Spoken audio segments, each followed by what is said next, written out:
سکون اور وقار. وہ کہتے ہیں ایک طالب علم جو ہے اس کو بہت زیادہ سکون اور وقار، یعنی اس کی پرسنالٹی کے اندر بہت اطمینان، ٹھہراؤ اور بڑی جو ہے نا جسے کہتے ہیں مہذب تہذیب نظر آئے اس کے اندر.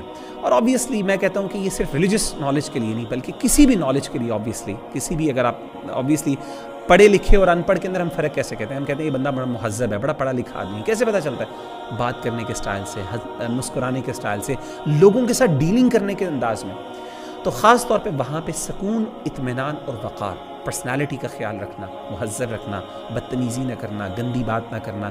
اور میں خاص طور پہ اپنے اسٹوڈنٹس کو کہتا ہوں، خاص طور پہ میں چونکہ یونیورسٹی میں پڑھاتا ہوں اور الحمدللہ اللہ نے مجھے موقع دیا کہ میں M S level, MPhil level کے اسٹوڈنٹس کو بھی پڑھاتا ہوں، اللہ کا شکر ہے. تو کئی دفعہ ایسا میں نے دیکھا ہے کہ ایون دو بڑے میچور ماشاءاللہ اسٹوڈنٹس ہوتے ہیں اور وہ مذاق کرتے ہیں، بہت گندا اور گھٹیا مذاق کرتے ہیں. اور ایسے تو میں ہمیشہ ان کو کہتا ہوں، مطلب بعض اوقات مذاق حرام، یعنی ایسی کوئی گندی گالی نہیں ہوتی، لیکن مذاق اس انداز کا ہوتا ہے، کسی کو مثلا جوتا مار دینا، کسی کی کرسی کھینچ لینا، کسی کو جو ہے نا تھپڑ زور سے مار دینا. تو میں ہمیشہ ان سے کہتا ہوں یار آپ کے مذاق کے اندر جو ہے نا ایک مہذب پن ہونا چاہیے، آپ کے مذاق کے اندر بھی تہذیب ہونی چاہیے، ایک لیول آف رسپیکٹ ہونا چاہیے، پتہ چلے کہ یار یہ بندہ پڑھا لکھا آدمی ہے. تو ہمارے دین جو ہے، اور ایک ریلیجس اسٹوڈنٹ، ایک اسٹوڈنٹ آف نالج، خاص طور پہ دین کا جو طالب علم ہے، اس کے لیے تو یہ بہت ضروری ہے، اتنا ضروری ہے.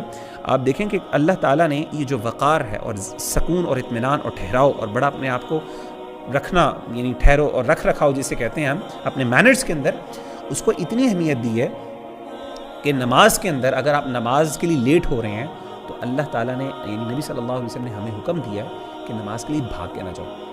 حالانکہ دین اللہ کا حکم ہے، نماز سے بڑی امپورٹنٹ کیا چیز ہو سکتی ہے، لیکن ہمارا دین کیا کہتا ہے کہ نماز کا ٹائم آپ کے سامنے رکعت نکل رہی ہے تو میں بھاگ کے جاؤں؟ اللہ کے رسول نے کہا نہیں، آرام سے جاؤ، چل کے جاؤ. حدیث سنیے، آپ صلی اللہ علیہ وسلم نے فرمایا، صحیح بخاری کی حدیث ہے، آپ نے فرمایا کہ اذا سمعتم الاقامۃ فامشوا الی الصلاۃ، جب بھی تم اقامت کو سنو، فامشوا الی الصلاۃ، نماز کی طرف چلو.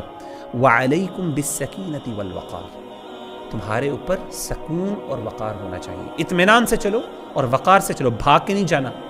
حالانکہ اللہ کے دین کی بات ہے، امپورٹنٹ چیز ہے، آپ ایک ڈیڈ لائن مس کر رہے ہیں، نہیں. ولا تسرعوا، آپ نے فرمایا کہ بھاگو نہیں، کیوں؟